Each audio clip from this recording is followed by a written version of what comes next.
नमस्कार दोस्तों, आपका हमारे इस YouTube चैनल में हार्दिक स्वागत है। आज हम बाढ़ के बारे में विस्तृत रूप से चर्चा करेंगे। बाढ़ एक भयंकर प्राकृतिक प्रकोप है। संसार के करीब 3.5% भाग बाढ़ की चपेट में है, जिसमें विश्व की 16.5% जनसंख्या प्रभावित होती है।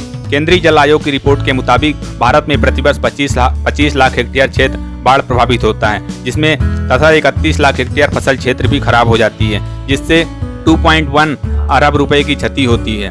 भारत विश्व का दूसरा बाढ़ प्रभावित देश है। बाढ़ एक ऐसी स्थिति है जिसमें कोई निश्चित क्षेत्र स्थायी रूप से जलमग्न हो जाता है और जनजीवन प्रभावित होता है। वैसे तो रहीम जी जन जन से कह गए कि रहीमन पानी राखिए, बिन पानी सब सून, और जन जन को छोड़ प्रत्येक निर्जन को समझ आ गया कि पानी की ना हुई कदर तो धरती बनेगी मून। तो फिर श्रीमान और श्रीमतियों, विशेष रूप से जो नए बने हैं, कैसे मनाओगे हनीमून? यह सवाल है हमारा आपसे, क्योंकि पंगा ले लिया है हमने प्रकृति के बाप से। नाम है जिसका वाटर, पर चाहिए सबको, चाहे मदर हो या फादर। अब जब लिया है पानी से पंगा तो पक्का है होगा दंगा। और तस्वीरें टीवी में आप देख ही रहे हैं। केरल में इंसान करेला बन गया है तो राजस्थान में रेत। अब बाढ़ में डूब डूब के पानी पियो भरपेट। सीधी सी बात है, कदर उसी की होती है जो कदर करता है। नारे तो हम बहुत लगाए, जल ही जीवन है, लेकिन दिखाई नहीं देता। दिखाई तब देता है जब जीवन जल में समा जाता है। लोग चिल्ला के थक गए, पानी बचाओ और पानी बचाओ। अब हालात ऐसे हो गए हैं कि पानी से लोगों को बचाओ। वैसे भी हमने पानी का खूब खून पी लिया है, तो अब ब्याज सहित वसूल तो करेगा ही। वसूल क्या, अब तो पानी बाबा ने तशरीफ के नीचे पूरा का पूरा त्रिशूल ही लगा दिया। असम और बिहार में तो आप फिलहाल में देख ही रहे हैं। बाढ़ की समस्या का कारण, बाढ़ की समस्या का सबसे बड़ा कारण अतिवृष्टि नहीं है, मानव की तुच्छ अतिक्रमण कुदृष्टि है।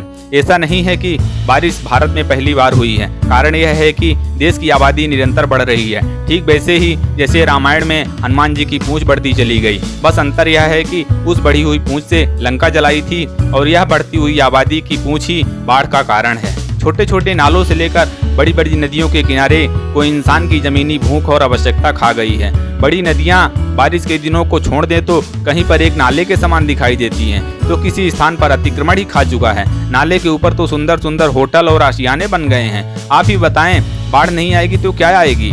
इसके अलावा दूसरे कारण बांध का टूटना, जल तरंगों की गति का बढ़ना, मानसून की अधिकता, जल के निकासी का अभाव इत्यादि। भौतिक हानि, इमारतों का जलमग्न हो जाना, जन स्वास्थ्य को नुकसान, बाढ़ में बीमारी फैलने का खतरा, फसलों और खाद्यान्न आपूर्ति का अभाव। बाढ़ की समस्या का समाधान, बाढ़ की समस्या का मुख्य समाधान सबसे बड़ा देखे तो जनसंख्या नियंत्रण ही है। देश में प्यार और शादी के बाद उस प्यार के उपहार, जिससे निरंतर बढ़ रहा है अतिक्रमण का कारोबार। नदियां जो गर्मी के दिनों में बूढ़ी दिखाई देती हैं, वह बरसात के दिनों में जैसे ही जवानी के जोश में आती हैं तो ना जानने कितनी जवानियां लील जाती हैं। अतः सामान्य विश्लेषण है कि बाढ़ की समस्या मनुष्य की ही देन है, तो समाधान ही मानव को ही करना होगा। मानव को चाहिए कि सबसे पहले तो जनसंख्या की बाढ़ लाना बंद करे, और इसके लिए कोई विशेष बलिदान नहीं करना है। साथ ही जमीनी स्वार्थ को कम करना होगा। जितनी जमीन आपको आपके हक के लिए मिली है, उस पर आप अपने सपने का महल बनाएं, वरना बाढ़ आएगी और सपनों के महल को ताश का महल बना देगी। अपने परिवेश को जानें। नए इलाकों में आने पर निचली जगहों का पता लगाएं। पहले से ही ऊंचे इलाकों की ओर भागने का रास्ता सोच के रखें। आपातकालीन सेवाएं जैसे पुलिस 100, अस्पताल 108, आपदा प्रबंधन 1079 तथा दमकल विभाग का फ़ोन नंबर अपने पास रखें। अगर आप ऐसे इलाके में रहते हैं जहां बाढ़ की संभावना होती है, तो पहले से ही आपातकालीन वस्तुओं को इकट्ठा करें, जैसे प्लाईवुड, प्लास्टिक, टारपोलिन, काठ, कील, हथौड़ा, आरी, बेलचा, खुरपा, बालू से भरी बोरी आदि। आपातकालीन स्थिति के लिए कुछ सामान अपने पास रखें। टॉर्च, अतिरिक्त battery, cell, power bank, radio, transistor, mobile, bandage, कटने जलने की दवा, पेट खराब, बुखार, दर्द इत्यादि की दवा, और जो दवा घर के सदस्य को नियमित लेना पड़ता है। पीने के पानी की बोतल, हर आदमी तथा औरत को हर दिन 3 लीटर पानी लगता है। खाने का सूखा सामान जैसे चूड़ा, गुड़, बिस्किट, चना आदि तथा मोमबत्ती और माचिस भी अपने साथ रखें। पॉलीथीन बैग या वाटरप्रूफ बैग, छाता, चीनी, नमक और लकड़ी या सांप भगाने या पकड़ने के औजार। फर्स्ट एड बॉक्स, घर के कीमती सामान की सूची बना करके रखें। अपने घर को सुरक्षित बनाएं। घर की पहली मंजिल के दीवारों को जल रोधक केमिकल से सील करें। घर की ड्रेन में बाल्ब लगवाएं ताकि बाढ़ का पानी वहां से घर में ना घुसे। आपातकाल में ड्रेन को बंद करने के लिए रबर की गेंद का उपयोग करें। घर के गीजर, फर्नेस और स्विच प्लग पॉइंट को कमरे के ऊपरी हिस्से में लगवाएं। अपने घर वालों को आपात स्थिति के लिए तैयार रखें। आफत आने पर यह संभव है कि आप और आपके घर वाले दफ्तर, बाजार या पाठशाला में फंस जाएं। इस स्थिति में दूसरे शहर में रहने वाले दोस्त, रिश्तेदार से पहले ही संपर्क में रहें। बिजली, पानी और गैस की लाइन बंद कर दें। गाड़ी की टैंक में फ्यूल हमेशा भर कर रखने की कोशिश करें। बाढ़ के समय अक्सर पेट्रोल पंप बंद रहते हैं। बाढ़ के दौरान की सुरक्षा: उबला हुआ पानी पिएं, खाना ढक कर रखें, ज़्यादा ना खाएं, हल्का भोजन करें। कच्चा चावल का पानी, नारियल पानी दस्त के समय सेवन करें। ब्लीचिंग पाउडर घर में रखें। बाढ़ के पानी में चलने की कोशिश ना करें, क्योंकि आपको अंदाजा नहीं है कि पानी कितना होगा और पानी के नीचे क्या होगा। अगर आपको कहीं जाना पड़े तो कोई लकड़ी या डंडा लेकर पानी की गहराई चेक करते हुए जाएं। अगर आप गीले हैं या पानी में हैं तो इलेक्ट्रिकल उपकरणों को ना छुएं। 6 इंच बहता हुआ पानी कार को तथा 2 फीट पानी ट्रक को बहाने की क्षमता रखता है।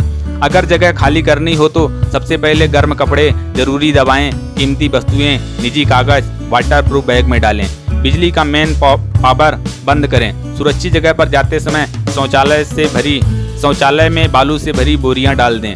बाढ़ के बाद की कार्यवाही: बाढ़ के पानी को पीने से बचें, क्योंकि उसमें ऑयल, गैस, गंदा सीवेज आदि चीजें मिल जाती हैं। जहां खंभों में बिजली के तार नीचे आ गए हों तो तुरंत बिजली विभाग को सूचित करें। बाढ़ के पानी के संपर्क में आए हर चीज को क्लीन और डिजिनफेक्ट करें। बाढ़ से बचाव के लिए आप घर में जुगाड़ पद्धति से, इम्प्रोवाइज्ड मेथड से बाढ़ बचाव उपकरण बना सकते हैं, क्योंकि मार्केट में उपलब्ध बाढ़ बचाव उपकरण जैसे लाइफ जैकेट और दूसरे अन्य उपकरण हर व्यक्ति को खरीद पाना संभव नहीं है। तो आप घर में ही वेस्टेज मटेरियल से आप ये उपकरण बना सकते हैं, जैसे वाटर बॉटल, लाइफ जैकेट। इसमें 6 बॉटल को लेकर के आपस में बांध देना है और इसको अपने कमर में ढक्कन जो है बॉटल का नीचे साइड रख करके रहना चाहिए। उसके बाद गाड़ी के ट्यूब में हवा भर के उपयोग में ला सकते हैं। बांस के राफ्ट और नाव बना सकते हैं। Drum raft, can raft, tin raft और केले के तने का राफ्ट भी बना सकते हैं। भारत के 14 सबसे खतरनाक बाढ़: 2019 में सिर्फ कर्नाटका, केरला और महाराष्ट्र में बाढ़ से 95,000 लोग मारे गए थे। पहला नंबर 2018 में केरल में आई बाढ़, जिसमें केरल के 14 जिलों के 36,000 लोग बेघर हो गए थे और 445 लोग मारे गए थे। इतिहास में पहली बार इडुक्की बांध के 5 गेट खोले गए थे। दूसरा 2017 में मुंबई की बाढ़। 2005 की तुलना में 2017 में पहली बार एक ही दिन में यहाँ 468 mm वर्षा के कारण दूसरी बार भीषण बाढ़ आई थी। तीसरा 2017 में आई गुजरात की बाढ़। भारी वर्षा के कारण धरोई डैम और दंतीवाड़ा डैम के कारण बाढ़ आ गई थी। चौथा 2017 में पश्चिम बंगाल की बाढ़। कोमेन साइक्लोन के कारण पश्चिम बंगाल व झारखंड में भीषण बाढ़ आई थी। पांचवा 2017 में बिहार फ्लड। गंडक और कोसी नदी, जिसे बिहार का शोक भी कहा जाता है, के कारण भीषण बाढ़ आई थी। इस साल भी बहुत ज़्यादा बाढ़ से प्रभावित है। छठा 2017 में नॉर्थ इंडिया फ्लड। ब्रह्मपुत्र नदी के कारण 15 जिले बाढ़ से प्रभावित हुए थे। इस वर्ष भी यही स्थिति है। 2016 में नेक्स्ट है 2016 में असम की बाढ़। 2016 में 1.8 मिलियन लोग तथा काजीरंगा नेशनल पार्क के जानवर भी प्रभावित हुए थे। 8वां नंबर 2015 में आई चेन्नई की बाढ़। कोरोमंडल कोस्ट के कारण चेन्नई, कुंडालोर और चिदम्बरम जिला भी भीषण बाढ़ की चपेट में आया था। 9वां नंबर 2015 में गुजरात की बाढ़। साइक्लोन के कारण अमरेली जिला व गिर नेशनल पार्क बहुत बुरी तरह प्रभावित हुए थे, जिससे कई जंगली जीव भी मारे गए। 10वां नंबर 2014 में कश्मीर में आई फ्लड। जम्मू और कश्मीर के 1000 गांव पूरी तरह पानी में डूब गए थे। 11वां नंबर 2013 में उत्तराखंड में आई बाढ़। 2013 में अचानक आई बाढ़ से 5748 लोग मारे गए थे। नॉर्थ इंडिया में 2004 में भीषण सुनामी आई थी, जिसमें 2,27,898 लोग मारे गए थे। नेक्स्ट 2008 में बिहार में आई बाढ़ से 2.3 मिलियन लोग प्रभावित हुए थे और 250 लोग मारे गए थे। तथा 2007 में आई बाढ़ बिहार के 30 साल के इतिहास में आई सबसे भयावह बाढ़ थी, जिसमें 10 मिलियन लोग प्रभावित हुए थे। तो दोस्तों इस वीडियो में बस इतना ही, मिलते हैं अगली वीडियो में। अगर आपको यह वीडियो पसंद आई हो तो हमारे चैनल को सब्सक्राइब कर दें, लाइक कर दें और शेयर कर दें। मिलते हैं अगली वीडियो में, तब तक के लिए जय हिंद, वंदे मातरम।